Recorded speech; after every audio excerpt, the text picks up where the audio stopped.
सोचिए, यूरोप के किसी सुपरमार्केट में रखा हुआ एक शर्ट या जर्मन की किसी फैक्ट्री में रखा हुआ एक ऑटो पार्ट सिर्फ एक प्रोडक्ट नहीं है। ये प्रोडक्ट डिसाइड करता है कौन मैन्युफैक्चर करेगा, कौन इंपोर्ट करेगा और कौन जॉब क्रिएट करेगा। आज की दुनिया में वॉर्स सिर्फ बॉर्डर्स पर नहीं होते, वॉर्स फैक्ट्रीज में होते हैं, सप्लाई चेन्स में होते हैं और टैरिफ्स और स्टैंडर्ड्स में होते हैं। और इसी वॉर का एक हिस्सा है इंडिया ईयू का ट्रेड डील। 27 साल इंडिया और ईयू को ये डील फाइनल करने में इतना बड़ा टाइम लगा, और जब ये डील फाइनली अनाउंस होती है तो ईयू प्रेसिडेंट प्रेस कॉन्फ्रेंस में बोलते हैं, Indeed, South Pole is the mother of all deals. लेकिन हिस्ट्री हमें एक बात सिखाती है, ट्रेड डील्स का असली इम्पैक्ट प्रेस कॉन्फ्रेंस में नहीं होता, ग्राउंड पर दिखता है। फैक्ट्रीज में, फार्मर्स में, जॉब्स में, और आज हम हाइप छोड़कर फैक्ट्स, डाटा और पास्ट एक्सपीरियंस के साथ समझेंगे तो इंडिया और ईयू ट्रेड डील यानी कि mother of all trade deals India के लिए मौका है या इंडिया के लिए कष्ट टेस्ट। यूरोपियन यूनियन कोई एक देश नहीं है, ये 27 देशों का इकोनॉमिक ब्लॉक है। जर्मनी, फ्रांस, इटली, नेदरलैंड्स, ये सब मिलकर वर्ल्ड का सबसे एडवांस इंडस्ट्रियल रिजिम आते हैं। आज के टाइम पर इंडिया और ईयू के बीच सिर्फ गुड्स ट्रेड लगभग 136 बिलियन डॉलर तक होता है।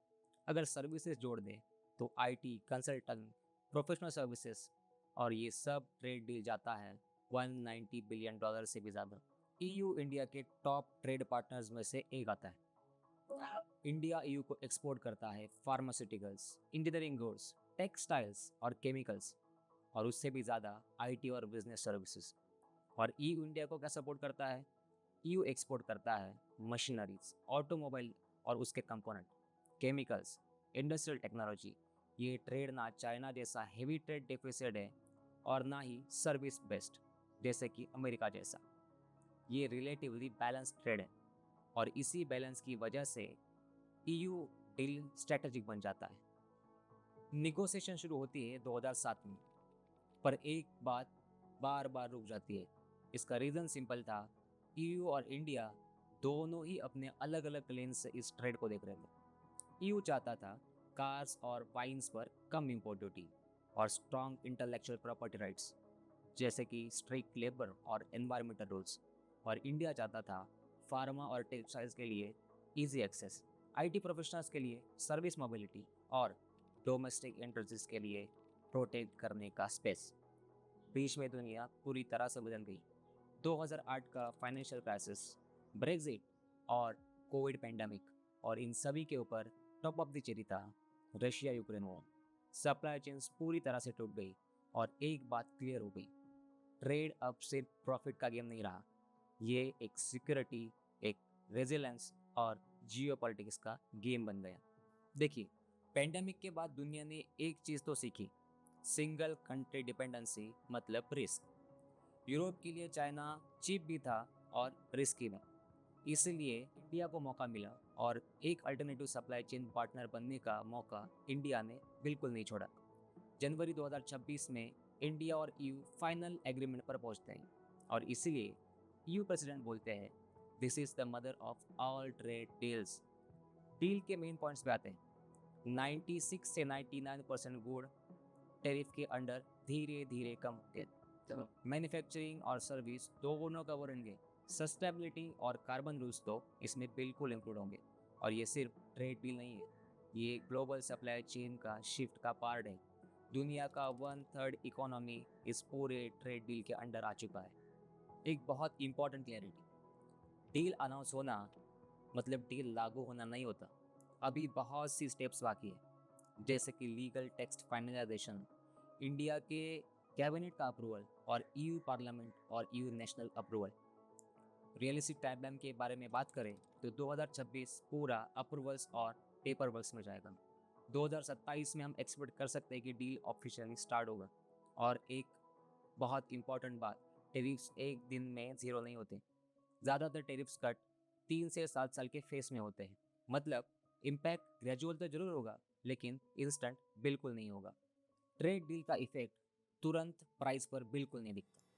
शॉर्ट टर्म में देखा जाए तो कुछ सेक्टर्स प्रेशर में आते हैं, और लॉन्ग टर्म में देखा जाए तो बेटर मशीन्स आती है, प्रोडक्ट कॉस्ट बिल्कुल कम होता है और क्वालिटी हद से ज़्यादा इम्प्रूव होती है। और इसीलिए आम आदमी के लिए ये एक स्लो इम्पैक्ट डील है, ना ही तुरंत महंगाई और ना ही तुरंत सस्ताई। इंडिया की इकोनॉमी का बैकबोन एमएसएमई सेक्टर। ईयू का स्टैंडर्ड बहुत ही स्ट्रिक्ट है। क्वालिटी स्टैंडर्ड्स, एनवायरमेंटल नॉर्म्स और कार्बन कंप्लायंसेस। इसका मतलब इंडियन कंपनीज को अपग्रेड करना पड़ेगा। इसका कॉस्ट होगा टेक्नोलॉजी अपग्रेड, क्लीनर प्रोडक्शन और सर्टिफिकेशन और टेस्टिंग। शॉर्ट टर्म में कुछ एमएसएमई स्ट्रगल जरूर कर सकते हैं, जैसे कि मार्जिन्स पे भी प्रेशर आ सकता है, बट लॉन्ग टर्म में देखा जाए तो इसका इफेक्ट बहुत ही आसान है। ईयू का हाई वैल्यू मार्केट ओपन होगा और प्रॉफिट मार्जिन्स पहले से ज़्यादा बेटर। यहीं पर डील जीती या हारी जाती है। जॉब्स का सबसे इम्पोर्टेंट सवाल आता है।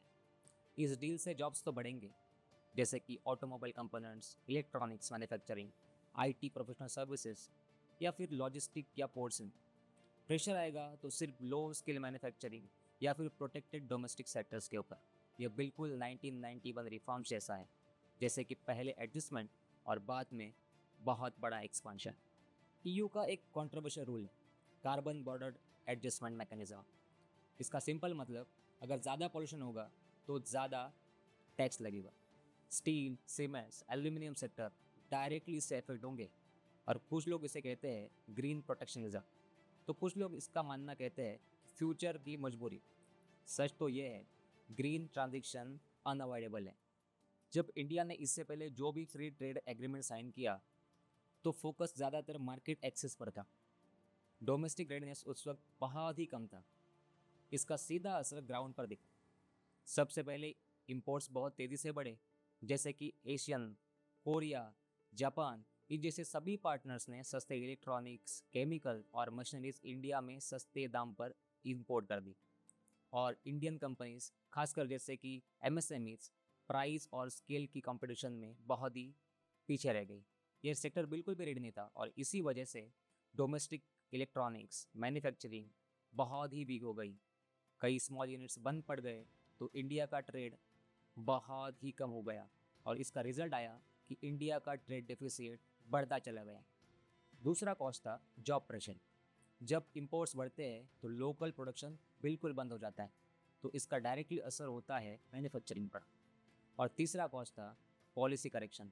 साउथ कोरिया के साथ इंडिया को 2019 में डील रीनिगोशिएट करनी पड़ी और ये बिल्कुल एक्सेप्टेबल नहीं था। जो ये एक्सेप्ट करता है कि ओरिजिनल एग्रीमेंट बैलेंस नहीं था और इसीलिए प्रीवियस कॉस्ट का मतलब है इंडिया को फ्री ट्रेड एग्रीमेंट से बहुत कुछ सीखने को मिला। ये बात जरूर सीखी, बिना प्रिपरेशन की मार्केट खोलना मतलब रिस्क होता है। बट बात यहाँ पर यह है कि लेकिन अगर ये कॉस्ट पे नहीं की गई तो फेल्यूर का बहुत बड़ा चांस है।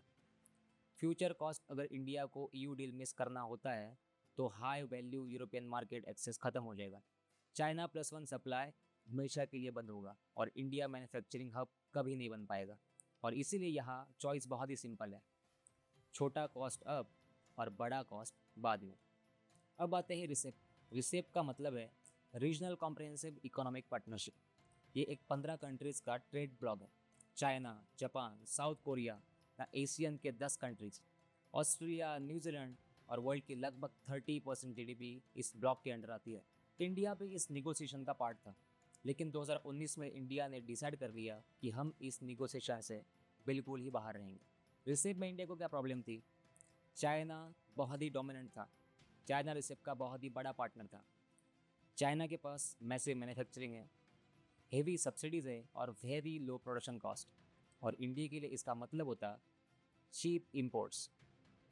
एमएसएमई के लिए बहुत ही सर्वाइवल प्रॉब्लम बन जाते और इंडिया और चाइना के बीच का ट्रेड डेफिसिट और भी बढ़ जाता। रिसेप इस डेफिसिट को इतना बढ़ा देता कि इंडिया इसमें सर्वाइव ही नहीं कर पाता। एशियन, कोरिया और जापान ये सभी रिसेप का पार्ट थे। इंडिया का एक्सपीरियंस इनके साथ इससे पहले बहुत ही ख़राब था। इंपोर्ट से ज़्यादा एक्सपोर्ट लिमिटेड था और रिसेप इन सबको ओपन कर देता। मतलब जो प्रॉब्लम पहले से ही इंडिया में थी वो और भी बढ़ जाती। हम सभी को पता है कि इंडिया की बिगेस्ट स्ट्रेंथ है आईटी और प्रोफेशनल। रिसेप में सर्विसेज एक्सेस बिल्कुल ही वीक था और इसी वजह से इंडिया को ये एक लिमिटेड अप्रोच लगा। इसमें रिस्क तो ज़्यादा था लेकिन रिवॉर्ड बिल्कुल ही कम था। इंडिया ने रिसेप इसलिए नहीं छोड़ा क्योंकि इंडिया एंटी ट्रेड है। इंडिया ने रिसेप इसलिए छोड़ा क्योंकि इंडिया एंटी अनप्रिपेयर्ड ट्रेड है।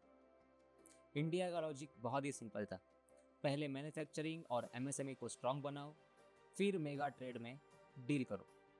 और इसी डिसीजन से इंडियन डोमेस्टिक इंडस्ट्रीज को ब्रीदिंग पॉइंट मिला और पॉलिसी एटोनॉमी बनी रही। रिसेप में चाइना सेंटर पॉइंट पे था और चीप इंपोर्ट्स का बहुत बड़ा रिस्क था। सर्विस का तो बिल्कुल फ़ायदा नहीं था। और ईयू डील में चाइना नहीं है, हाई वैल्यू मार्केट भी है और स्टैंडर्ड टफ होने की वजह से रिवॉर्ड्स भी आए हैं। और इसीलिए RCEP is equal to high risk low control और EU deal is equal to manageable risk और लॉन्ग टर्म गेन। डील से पहले यूरोपियन यूनियन ने इंडियन एक्सपोर्ट्स पर अलग अलग टैरिफ्स लगाए थे। टेक्सटाइल्स और गारमेंट पर ईयू का इंपोर्ट ड्यूटी लगभग 10 से 12% था। लेदर और फुटवेयर पर यह ड्यूटी 15 से 17% तक जाती थी। जम्स यानी कि जेम्स और ज्वेलरीज पर यह ड्यूटी ऑलमोस्ट 4% तक थी। और मरीन प्रोडक्ट जैसे कि फिश, सी फूड्स, इन पर तो कई सेगमेंट्स में 20 से 28% तक ड्यूटी थी।